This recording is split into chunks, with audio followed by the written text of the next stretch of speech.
Nilagyan ko lang to ng double-sided tape. Ay, personal touch. Charot, personal touch. So, tissues.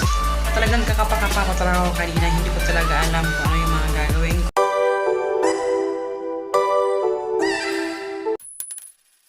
Hello guys! Good morning. So today is June 18, 2018. Nagpasok ka na ni Hagrid at ang pail ko na naman. And, yun. Pakita ko na lang sa inyo yung mga naligo na ako una kasi magpapa-haircut pa kami ni Hagrid. Maaga pa naman. Pakita ko na lang sa inyo kung ano yung mga nito. Hindi na lang gagawa ng video guys, ha? Pero, eto, full pack yung bag niya. So, kasi si Hagrid kasi hindi ko magawa ng video ito ng what's in my bag kasi o what's in Hagrid's bag kasi si Hagrid nga mag-fail talaga. So ayan, hindi naman siya ng fail. Ay, naglalaro siya sa labas. Ayan, hindi na yan uuwi pag 5 minutes na kasi binigay ko sa kanya na maglaro. So ayan, pakita ko na lang sa inyo diretso. Ouch! So ayan yung itsura ng bag. Teka lang, madilim. Against the light kasi tayo. Wala kasi yung tripod ko guys. Hindi ko kasi mahanap. Kaya nahihirapan ako. Pero eto yung laman ng bag niya. So dito na part. Eto yung mga niya. Ito ko na lang sa first. Eto yung mga books. Hindi ko alam. Dadalhin ko na lang to lahat ngayon. Kasi tawag dito. Uniform niya na plancha ko na kasi yan. Hindi ko alam kung ano yung dadalhin sa ngayong araw. So, dadalhin ko na lang lahat for now para alam ko din kung ano yung i-advise ng teacher. Pero 6 yung libro niya at na-cover ko na yan. Ayan. May mga cover na. Nilagyan ko lang ng pangalan ni Hagrid, yung section, at saka yung teacher niya. Tapos, ito yung nabili ko na sticker na dun sa National Bookstore. Ayan, tapos kinulayan ko lang ng 6 books. And then, eto yung kanyang whiteboard. Diyan ko na lang siya ilalagay. Pero feeling ko, doon lang naman dito sa school And then, eto yung paintbrush. Feeling ko doon din ito ilalagay siya sa classroom nila.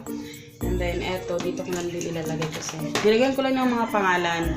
Yan, Carl Hagrid Dikit. So, teka lang. So, ayan yung itsura niya. And then, dito na part. Dito naman na part, guys. To?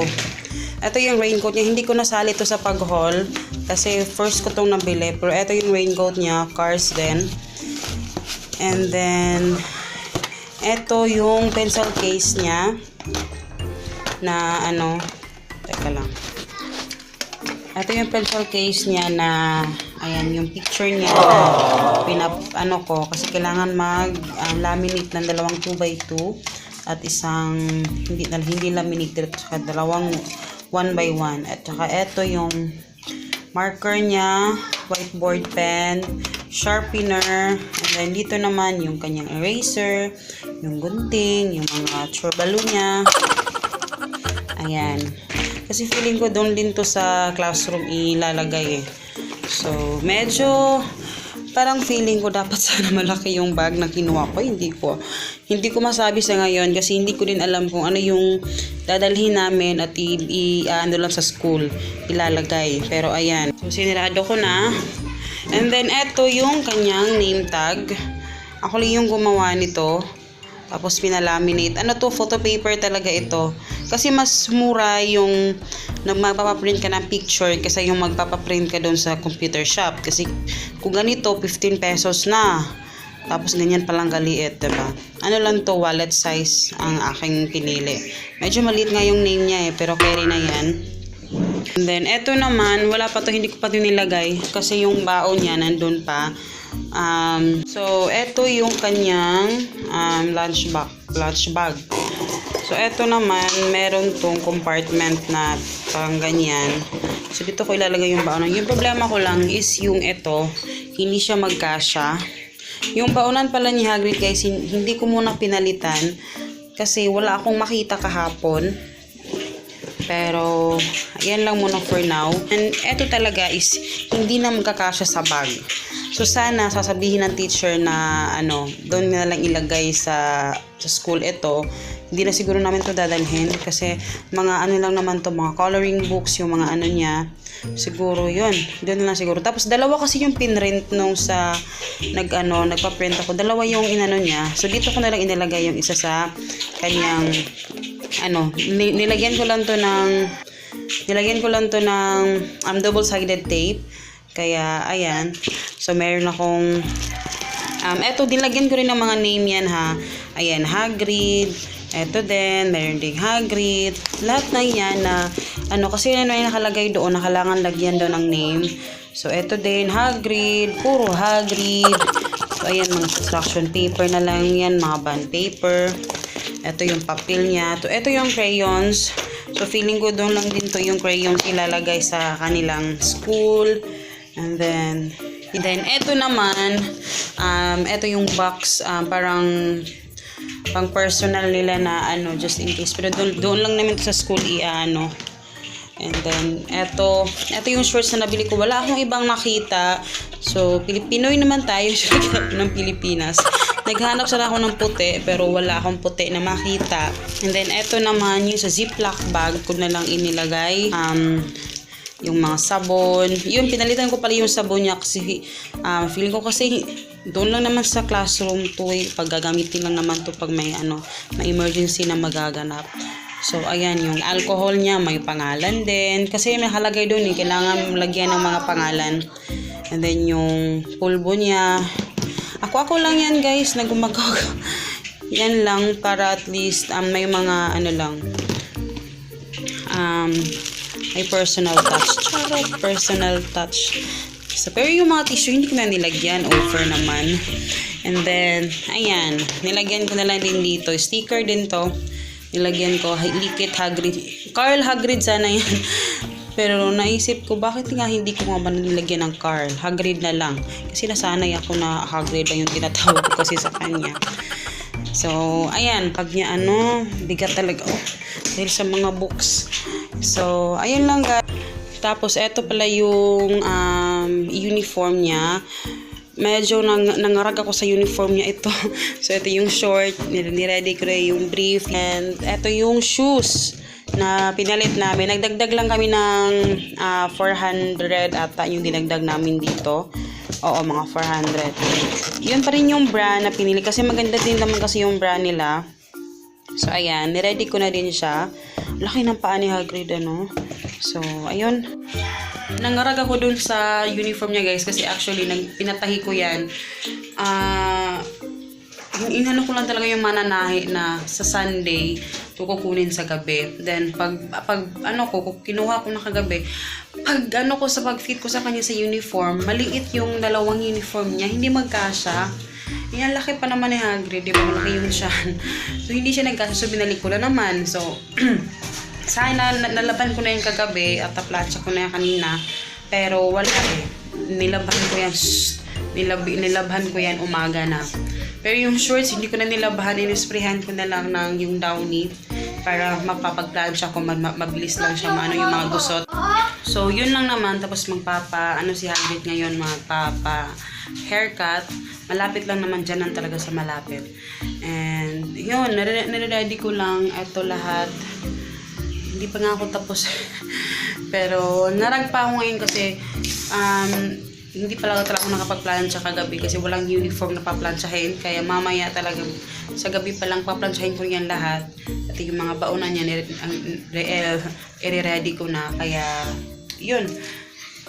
So, anong oras na? Magpapahigit na ako ni Hagrid pagkatapos maniligo na siya at maaga kaming aalis para hindi kami malate, diba?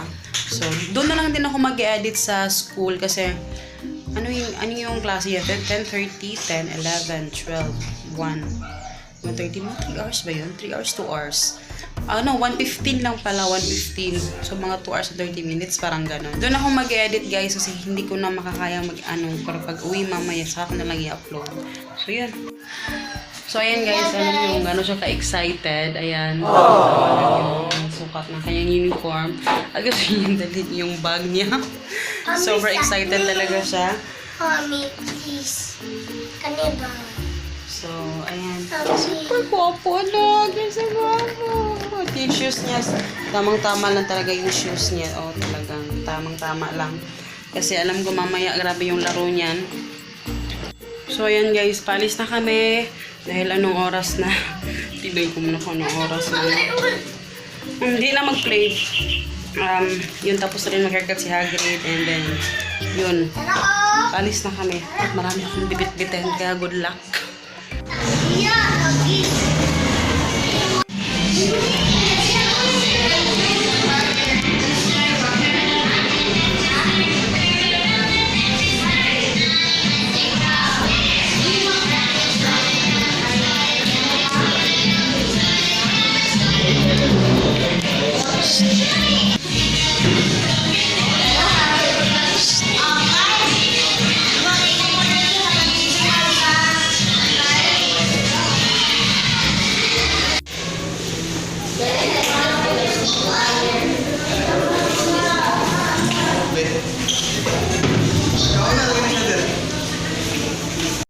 Hello guys! So, actually, kanina pa kami dumating. Ngayon lang ako nag-vlog.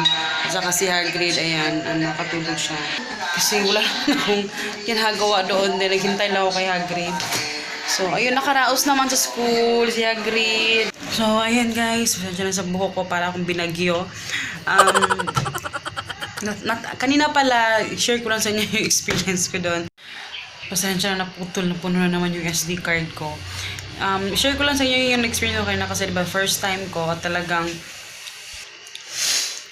kakapa talaga ako kanina. Hindi ko talaga alam kung ano yung mga gagawin ko nung nasa school pa ako. Nung nasa school kami kanina. And then, nag-ano lang ako, nag-observe lang ako sa mga parents. Kasi may mga parents na medyo ilang years na silang nandun. Kasi syempre yung mga anak nila nasa grade 5 na, gano'n. Then, titingin lang ko kasi sila nagbaon. So ako naman wala akong baon nung fail ko na naman. Teka lang ha. So ayan, nagbaon yung ibang mga parents doon. Yung ako lang yung hindi nagbaon. Yung mga iba pala yung mga ibang mga nanay na mga first time din, hindi sila nagbaon. Pero pwede pa lang kailangan pa din pala namin magbaon. Kasi alauna pag Friday hanggang 1:30 nga. So, wala akong choice. Kanina, doon ako kumain sa, tawag dito, may canteen. Sa canteen naman nila, yung rice, isang cup is 12 pesos. Pero, okay naman, kasi medyo malaki naman yung serving. Nababaril ako sa buko. Malaki naman yung serving niya. Pero, ayun nga, kailangan ko magbaon. So, natawa ko kanina kasi si Papa nag-update kasi siya. Kasi siyempre excited dito sa pag-aaral ni Hagrid. Sabi ko sa kanya, 3 lang tayo magbabaon. So, kailangan magbaon. Kasi may mga table naman kasi doon sa waiting area ng mga parents. So, dapat doon kakain. And then, nahirapan lang ako kanina sa pag-edit kasi yung ginagamit ko kasing headset, bungol kasi yun yung isang parang sira na yung isa. Pinagpapaliban ko lagi yung pagbili kasi tinatamad din ako maghanap ng magandang headset.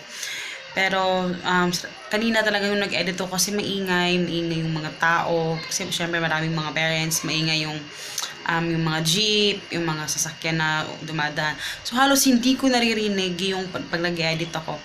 Ayoko kasi masayang yung oras ko doon. Kailangan may gagawin ako. So, kanya nag-edit ako, hindi ko marinig yung sarili. Yung mga words, yung mga sinasabi ko sa video, hindi ko naririnig. Kaya kung saan ako pumunta ako dun sa mga medyo masulok-sulok. Okay naman. Kaya na-edit ko kanina, naka-edit ko, nakapag-upload na rin. Pero, iba pa rin yung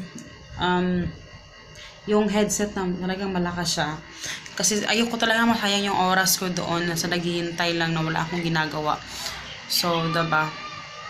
So, titingnan ako kung meron akong makikitang headset na malakas siya, maganda yung kanyang quality sa pero ayun, yun yung experience. So, bukas, kailangan ko nang magbaon. Hindi lang sa akin yung magbabaon. At saka yung isang ganito ni Hagrid, hindi ko alam, yung nilagyan ko ng yogurt, hindi ko alam kung nasan na niya inilagay. Hindi ko alam kung naiwan niya doon or what. Pero ito yung nilagyan ko sa grapes. Yung sa grapes lang yung natira.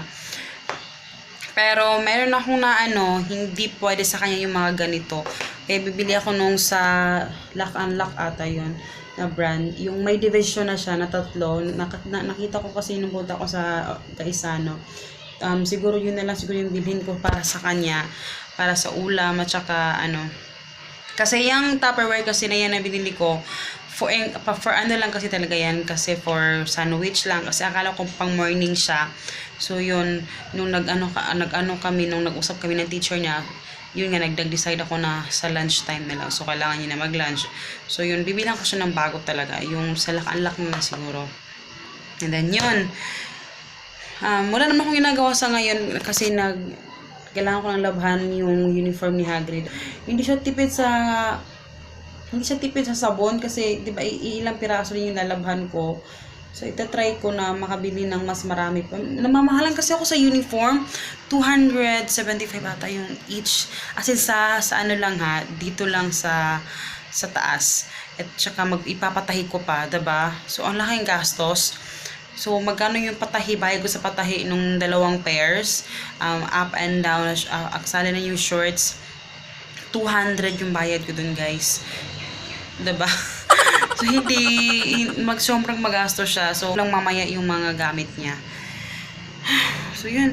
Kailangan ko lang maglinis na ano. Tapos na ako tupi. Yun na lang. Yung paglilis-linis na lang ng bahay talaga konti. Kasi, bukas wala na akong time na maglinis. And then, yun.